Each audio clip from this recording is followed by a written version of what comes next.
বন্ধুরা, আপনারা দেখছেন তপোবন গ্রোভস ইউটিউব চ্যানেল। তো আজকে নতুন একটি ফুল গাছ নিয়ে আপনাদের সামনে হাজির হয়েছি। তো বন্ধু, এই রয়েছে একটি গোলাপের মতো একটি খুব সুন্দর গাছ, যা কিন্তু পাহাড়ের অঞ্চলে খুব ভালো হয়, যার নাম এজেলিয়া।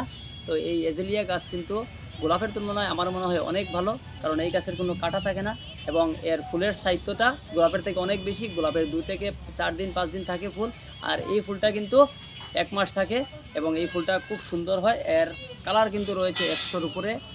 আজকে আপনারা কিভাবে লাগাবেন দেখেন। এর জন্য কিন্তু কোনো মাটি দিতে লাগবে না। এই দেখেন, এটা হচ্ছে গাছের পাতাকে অনেকদিন ভিজিয়ে রেখেছি, তাহলে কিন্তু এটা এর ম্যাটেরিয়াল হয়ে গেল।